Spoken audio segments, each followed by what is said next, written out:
तिच्याशी बोलणं थांबवलंस. आता पुन्हा तूच तिच्याशी बोलायला जातोयस आणि तिने तुझ्या प्रश्नांची उत्तरं द्यावी अशी अपेक्षा करतोयस. कमाल आहे.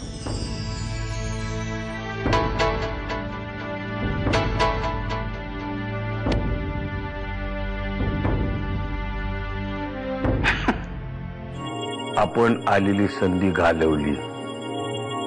एक काम करा, झालं गेलं विसरून जा आणि नव्या संधीची वाट बघा. एक ना एक दिवस तुमचं काम होणार. आपला शब्द आहे तुम्हाला.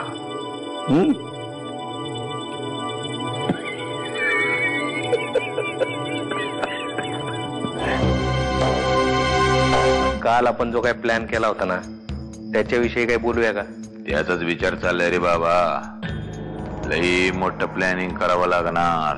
आपण पुढची तयारी करायला लागायचं.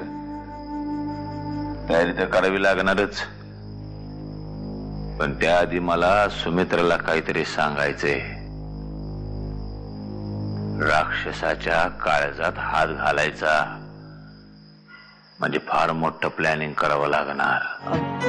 मला विचारायचं होतं की जानकीने घरात पंजाबी ड्रेस घातले तर, म्हणजे ते जे आपण मागे तिला शिवले होते ते घातले तर काही प्रॉब्लेम नाही ना तुला? कसं आहे ना अमृता, आताजी प्लीज ग, हो किंवा नाही मध्ये उत्तर दे. पंजाबी ड्रेस घातले तर चालेल की नाही? हो. थँक्यू आजी. मी याआधीही तुला आणि त्या जनाला सांगितलं होतं माझ्या कॉलेजची किंवा हॉस्टेलची फी भरायची नाही, नाहीतर मी माझं शिक्षणही सोडीन, जसं मी तुम्हाला सोडलं. हे बघ बिट्टू, तुझी फी न भरल्याचं मला कळलं होतं आणि मी जनाशी तसं बोलली होते. तुम्ही दोघं एकमेकांशी काय बोलताय याच्याशी मला काही घेणं देणं नाहीये. मी फक्त तुम्हाला एवढंच सांगतो की मी जर तुमच्याकडून कुठलीही मदत घेतली तर मी माझ्या बापाच्या खुनांकडून मदत घेतोय असं वाटतं मला. त्याचं पंजाबी घालून काही होणार नाहीये. जानकी, मी बाबांना तुझ्यापेक्षा जास्त चांगली ओळखते.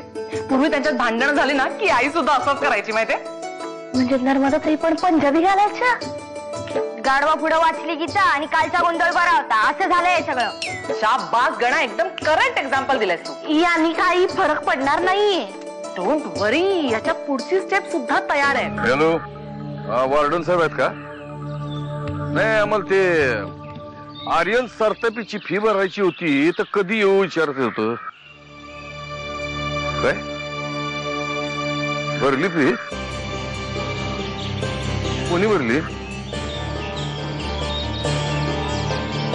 काय म्हणला? वर्गी होती? कोण कोण कोण मुलगी होती ती? अबा त्या पोरीचं काय नाव बिव असेल का नाही? तुम्ही दोघं इथेच बोलत बसणार आहात का? हो, कारण आपल्याला अजून थोडा वेळ तरी इथेच थांबायचंय. आर्यनचा फोन आला होता, मी त्याला इथेच बोलवलंय. म्हणजे मी त्याच्यासमोर अशी जाऊ? मग काय बुरखा घालून जाणार होतीस? तसं काहीतरी महत्वाचं काम आहे. तो येतच असेल आता. कोण होती मुलगी? कोणी फी भरली? आर्यन बाबाची फी ज्या पोरीनं भरली त्या पोरीचं नाव आहे अमृता किल्लेदार.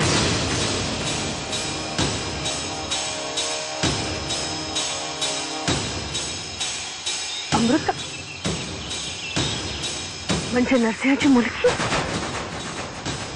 खरं सांगतेस का काय? खात्री आहे तुझी? एकाच नावाच्या दोन मुली असतील तर माहिती आहे, पण ही तीच मुलगी असेल तर?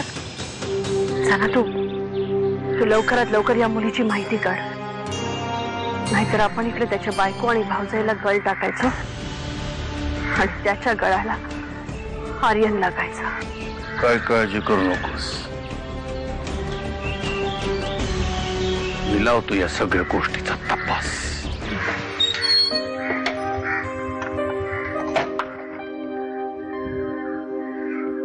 अमृता तू पण आर्यन,